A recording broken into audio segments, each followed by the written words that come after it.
Hello everyone, welcome to Dream Classes. इससे पहले हमारा जो चैप्टर था जीवों में जनन, वो बच्चा कंप्लीट हो चुका है। आज से हम पढ़ने वाले हैं पुष्पी पादपों में लैंगिक जनन। क्या पढ़ने वाले हैं हम? पुष्पी पादपों में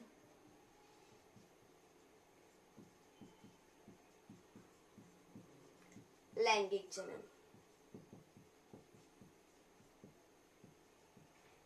Sexual reproduction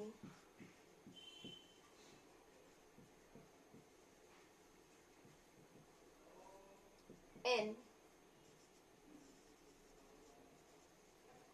flowering plants। अब इस चैप्टर के बारे में हम थोड़ा बेसिक ले लेते हैं कि इस चैप्टर में हम क्या क्या पढ़ने वाले हैं। इस चैप्टर में हम पढ़ेंगे कि जो हमारा फ्लावर है, पुष्प होता है, उसके अंदर जनन किस तरह से होता है, निषेचन पूर्व क्या संरचनाएं बनती है, युग्मक जनन कैसे होता है, निषेचन पश्चात क्या घटनाएं होती है, असंग जनन क्या होता है और बहुभ्रूणता क्या होती है। दैट्स क्लियर कि हम इस चैप्टर में क्या क्या पढ़ने वाले हैं। इस चैप्टर को पढ़ने के लिए हमें पहले पता होना चाहिए फ्लावर में क्या क्या पार्ट्स होते हैं, फ्लावर किस तरह से वर्क करता है एंड इसके ऑर्गन्स क्या हैं जो रिप्रोडक्शन में पार्ट करते हैं। इससे जो पहले वाला चैप्टर था उसमें मैंने आपको इससे रिलेटेड बेसिक करवा दिया था। That's it. तो अब हम स्टार्ट करते हैं हमारा chapter reproduction in flowering plant. Reproduction in flowering plant में हम क्या पढ़ेंगे? हम पढ़ेंगे कि पुष्प है। क्या पढ़ेंगे हम? देखिए इसको अच्छे से देखिएगा कि इस चैप्टर में हम क्या क्या पढ़ने वाले हैं। इस चैप्टर में हम पढ़ेंगे कि जो हमारा पुष्प होता है उसको हमने 4 भागों में विभक्त किया है। कितने भागों में विभक्त किया है हमने हमारे पुष्प को? 4 भागों में। पहला भाग है हमारा बाह्य दलपुंज। क्या है हमारा पहला भाग? बाह्य दलपुंज। बाह्य दलपुंज को हम बोलते हैं कैलेक्स। क्या बोलते हैं हम बाह्य दलपुंज को? कैलेक्स। क्लियर? बाह्य दल, जब बाह्य दल, बहुत सारे बाह्य दल मिल जाएंगे ना, तब वो बाह्य दल पुंज बनाएंगे। तो बाह्य दल को हम क्या बोलते हैं? Sepal. Clear? Calyx, sepal. That's clear. Next हमारा दलपुंज। बहुत सारे दल आपस में मिलके दलपुंज बनाते हैं। दल होते हैं हमारे पीटल्स एंड दलपुंज होते हैं हमारे कोरोला। That's clear. ठीक है। थर्ड पार्ट है हमारा नर जनन अंग। नर जनन अंग कौन सा? पुमंग, एंड्रोसियम। नर जनन अंग पुमंग एंड्रोसियम को हमने 3 भागों में विभक्त किया गया है। यहाँ पे एक गलत लिखा हुआ है, इसको सही लिख लेते हैं हम।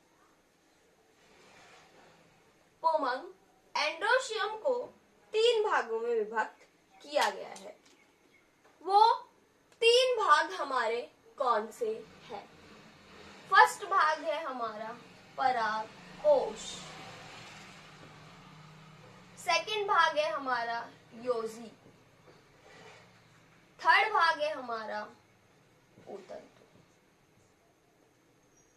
इंग्लिश में परागकोश को बोलते हैं हम पॉलन ग्रेन।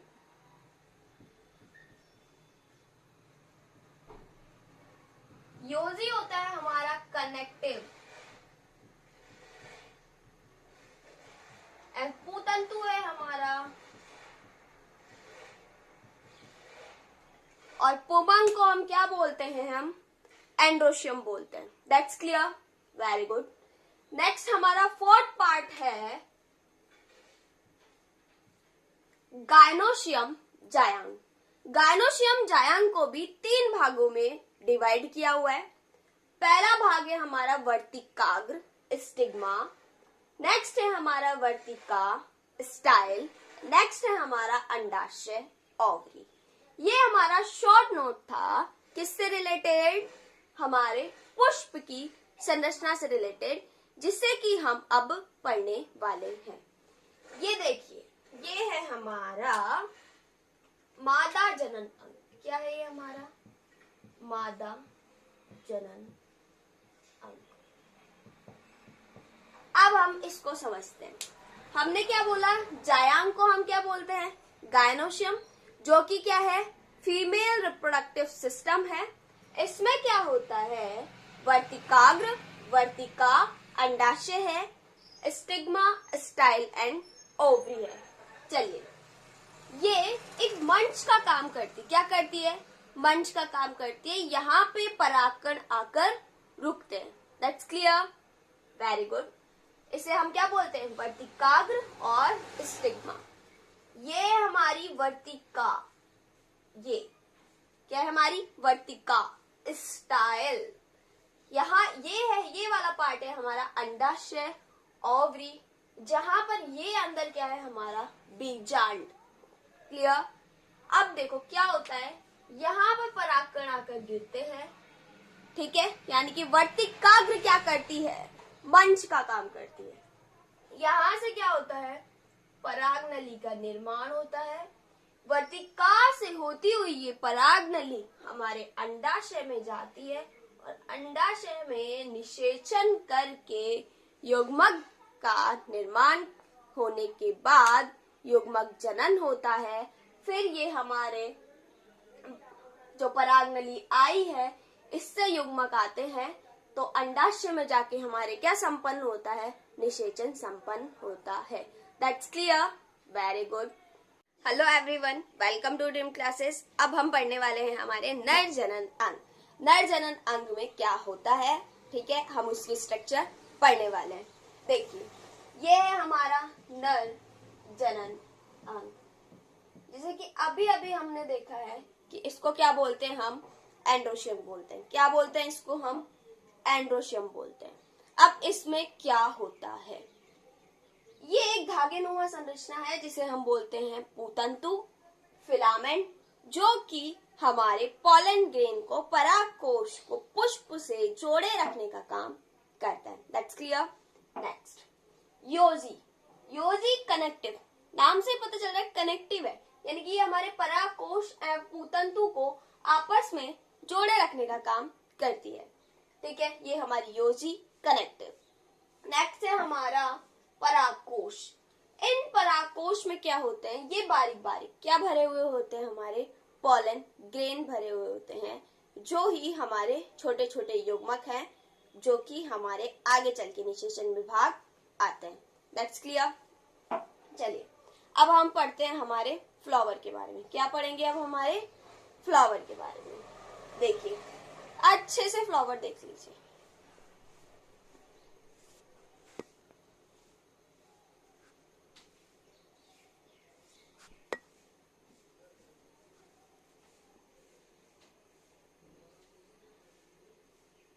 ये देखिए, ये हमारा फ्लावर है।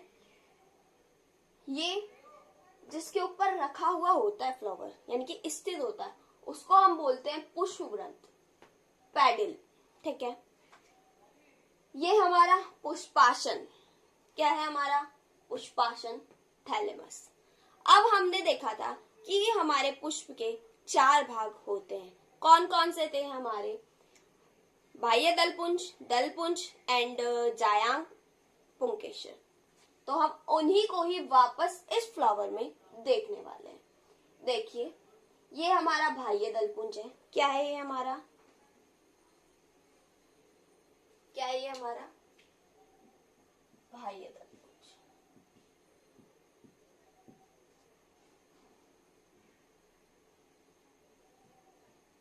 फिर ये हमारे क्या है, दलपुंज।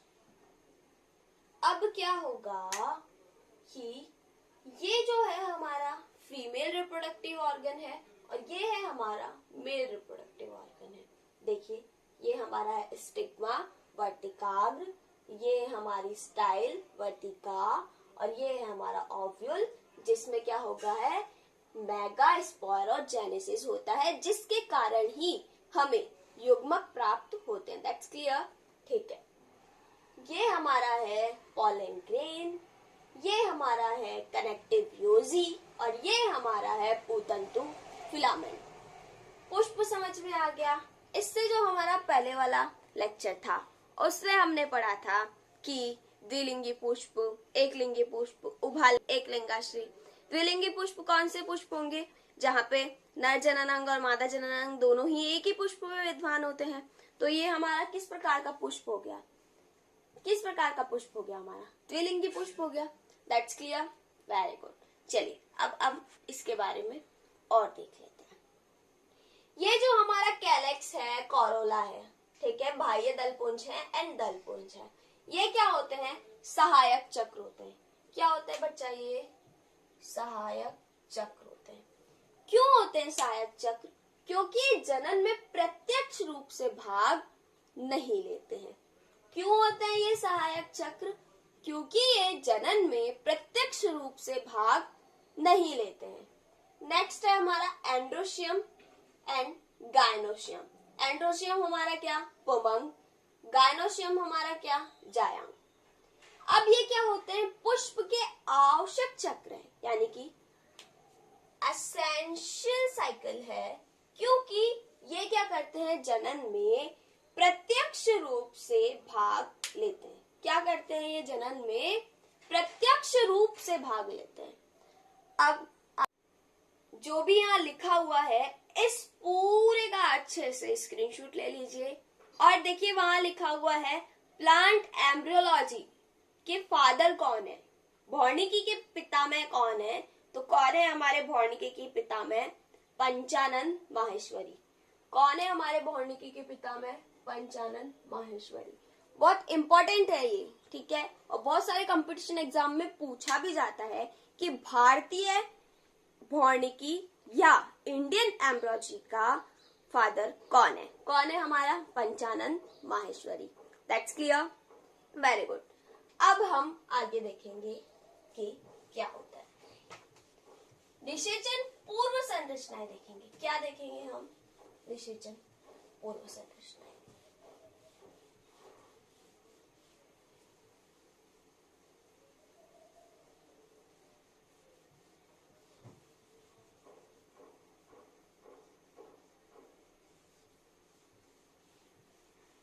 चलिए अब हम देखेंगे निषेचन पूर्व संरचनाएं।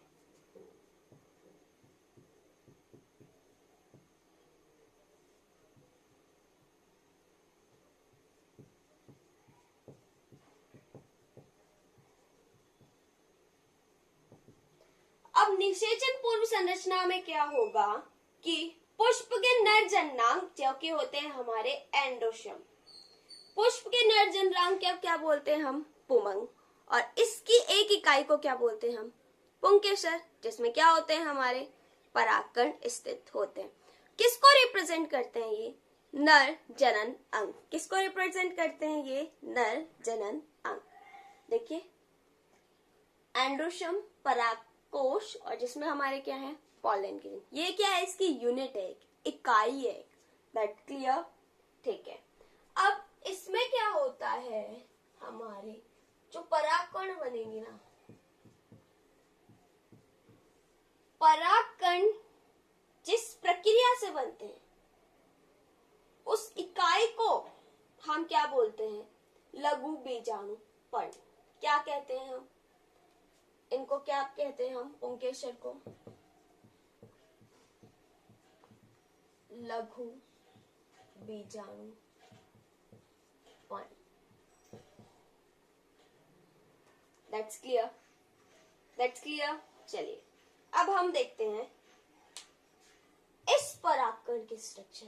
क्या देख रहे हैं हम? इस परागकण की स्ट्रक्चर, ये कैसा होता है।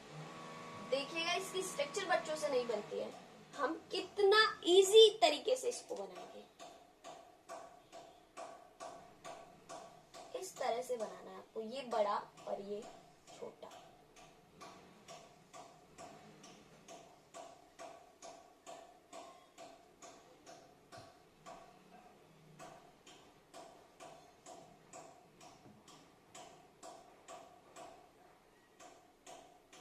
क्लियर?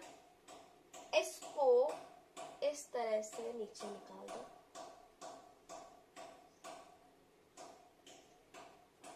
क्लियर? ये वाला जो पार्ट है ना, इसको यहाँ से कनेक्ट कर, इसको भी यहाँ से कनेक्ट कर दो।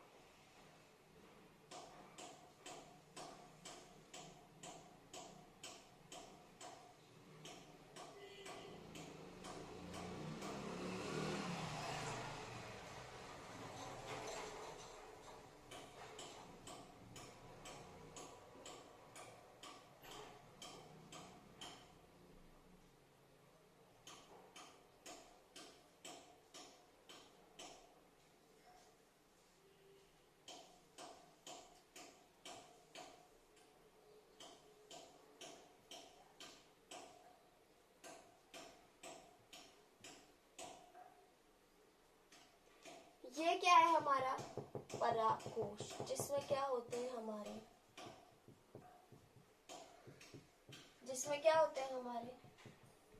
पराग कण स्थित होते हैं। क्या होते हैं हमारे परागकोश में? पराग कण स्थित होते हैं। ये हमारी क्या है? योजी, जो कि क्या काम करती है? कनेक्टिव का काम करती है, जोड़ने का काम करती है। इसे हम बोल लेंगे लघु बीजाणुधानी। क्या बोलते हैं? लघु बीजाणुधानी। इन्हीं लघु बीजाणुधानियों में हमारे परागकण का निर्माण होता है। ये हमारा है प्रस्फुटन रेखा। जब परागकण परिपक्व हो जाते हैं और उन्हें परागण करना होता है, तब ये प्रस्फुटन रेखा क्या होती है? फट जाती है। क्या होती है ये प्रस्फुटन रेखा? फट जाती है। क्लियर? और जो आखिरी वाला पार्ट बचेगा यहाँ पे, एक लंबा नुकीले रुमा, उसको हम बोलेंगे पूतंतु स्टेमन लघु बीजाणु पर्ण। अब स्टेमन पुंकेसर क्या है? प्रारूपिक पुंकेसर 3 भागों से मिलकर बना है। एक हमारा है एंथर परागकोश, फिर है हमारा योजी और फिर है हमारा पूतंतु, और इनके बारे में हम पढ़ चुके हैं। तो अब हम पढ़ने वाले हैं पुष्प के नर जननांग। क्या पढ़ेंगे हम? पुष्प के नर जननांग। पुष्प के नर जननांग में हम पढ़ चुके हैं कि परागकोश क्या है, हमारा योजी क्या है, हमारा पूतंतु क्या है। तो ये सब आपको नोट्स में अच्छे से लिखा हुआ मिल जाएगा। ठीक है, बहुत अच्छे से, बहुत इजी वे में आपको लिखा हुआ मिल जाएगा। एक बार पढ़ते ही आपको नोट्स समझ में आ जाएंगे। ठीक है, अब हम देखेंगे परागकोश की जो संरचना होती है वो कैसे होती है। तो चलिए स्ट्रक्चर का निर्माण करते हैं। टॉपिक है हमारा एक प्रारूपिक परागकोश की संरचना। क्लियर? चलिए अब हम स्टार्ट करते हैं। क्या होता है परागकोश की संरचना, कैसी होती है?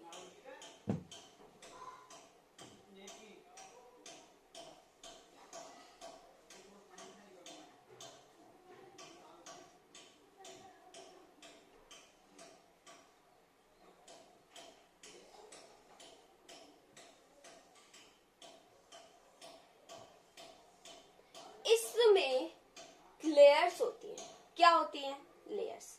सबसे जो बाहर वाली लेयर है, इसको बोलते हैं हम एपिडर्मिस। क्या बोलते हैं इस लेयर को हम? एपिडर्मिस। क्या बोलते हैं इस लेयर को हम? एपिडर्मिस। चलिए एपिडर्मिस बनाते हैं। एक लेयर होगी ना, चलिए अच्छे से लेयर बनाएंगे हम। तो देखिए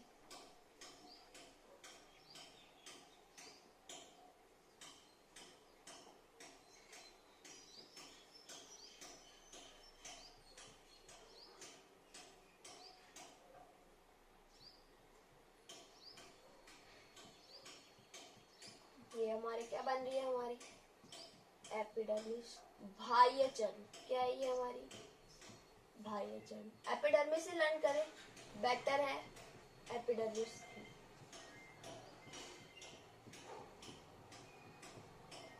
एपिडर्मिस के अंदर हमारे पास होगी एंडोथीसियम, अंतःचर्म। क्या होगी? एंडोथीसियम। तो चलिए अच्छे से एंडोथीशियम बना देते हैं।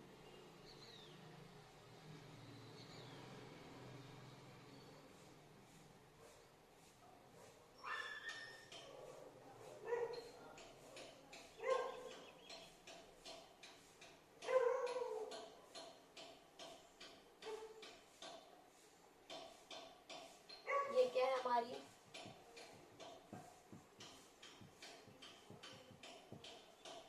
एंडोथीशियम।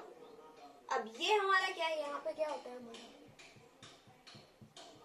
योजी, जिसे कि हम क्या बोलते हैं, कनेक्टिव बोलते हैं। ये हमारा हो गया था इतना। अब एक और लेयर होती है, क्या होती है, एक और लेयर होती है यहाँ पे,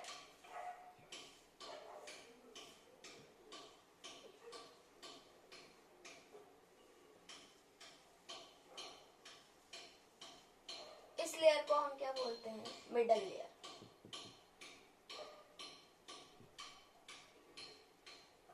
क्या है हमारी मिडल लेयर, जो कि हिंदी में बोलते हैं हम इसे मध्य चल। क्या बोलते हैं, मध्य चल। उसके बाद वेरी इंपॉर्टेंट तीन चीजें हैं हमारी पूरी। अब यहाँ पूरे इसमें यही होगा, पूरे पराकोश में तीन इंपॉर्टेंट चीजें होंगी जो ही हमारे लघु बीजाणु का निर्माण करती है। क्या होती है वो तीन इंपॉर्टेंट चीजें, यहाँ पे होती है हमारे टैपिटम। क्या होती है हमारे टैपिटम। टैपिटम क्या करती है, टैपिटम क्या करती है, हमारा जो लघु बीजाणु है ना, इनको पोषण प्रदान करने का काम करती है। क्या करती है बच्चों, पोषण प्रदान करने का काम करती है। अच्छे से दिख रहा है ना आपको, वेरी गुड, ठीक है। अब यहाँ पे क्या होता है, हमारे लघु बीजाणु मात्र कोशिकाएं होती है। क्या होती है, लघु बीजाणु मात्र कोशिकाएं होती है जो कि लघु बीजाणुओं का निर्माण करती हैं, और ये लघु बीजाणु परागकण का निर्माण करते हैं। और ये जो क्या है हमारे, ये लघु बीजाणु धानी है। क्या है ये हमारी लघु बीजाणु धानी है। क्लियर। अब देखो पूरा बोलकर समझाती हूँ मैं क्या होता है, रटना नहीं है हमको, डायग्राम से समझना है। बिल्कुल अच्छे से हमारी थ्योरी हो जाएगी अगर आप डायग्राम को देखते रहेंगे, डायग्राम में क्या क्या है उसे समझते रहेंगे तो आपकी थ्योरी बिल्कुल अच्छे से हो जाएगी, आपको लर्न करने की भी जरूरत नहीं है। चलिए अब हम देखते हैं क्या होता है। ये हमारी किसकी संरचना है, लघु बीजाणु की संरचना है। तो एक प्रारूपित पराग कोश में दो पालियां होती है। क्या होती है, दो पालियां होती है। तो हमारा परागकोश कैसा हो गया, कैसा हो गया हमारा परागकोश, द्विपालित। रटने की जरूरत है इस लाइन को। एक प्रारूपित परागकोश में दो पालियां होती है, इसलिए परागकोश को हम द्विपालित बोलते हैं। क्लियर, ठीक है। प्रत्येक पाली में हमने पढ़ा है लघु बीजाणु धानियां होती है। क्या होती है, प्रत्येक पाली में लघु बीजाणु धानियां होती है। इस प्रकार हमारे लघु बीजाणु धानु में स्थित लघु बीजाणु मात्र कोशिकाओं से लघु बीजाणु का निर्माण होता है एवं ये लघु बीजाणु हमारे परागकण का निर्माण करते हैं। परागकणों के परिपक्वन के लिए एक पाली, ये जो हमारी पाली है ये फट जाती है, तो इनमें एक बंध्य उत्क होता है। क्या होता है, एक बंध्य उत्क जो कि नष्ट हो जाता है। क्लियर। और कहां पर स्थित होते हैं ये, लघु बीजाणु धानियों में। ठीक है। अब इसका एक अपवाद है। कौन सा अपवाद है इसका, हमने पढ़ा कि हमारी जो परागकण है इसमें दो लघु बीजाणु धानी है। क्या है, दो लघु बीजाणु धानी है, 1, 2 और 3 और 4। तो क्या है, 4 कोष्ठ है, यानी कि चतुष्कोष्ठीय है। सारे लघु बीजाणु धानियों में तो यही होता है, लेकिन इसका एक अपवाद है। क्या है इसका अपवाद? क्या है इसका अपवाद? किसको पता है? एनीबडी? किसी को पता है कि इसका अपवाद क्या है? हमारी बुक में दिया हुआ है, हमारी जो बुक है उसमें अपवाद दिया हुआ है कि सब में ये होता है लेकिन इसमें ये नहीं होता है। क्या होता है?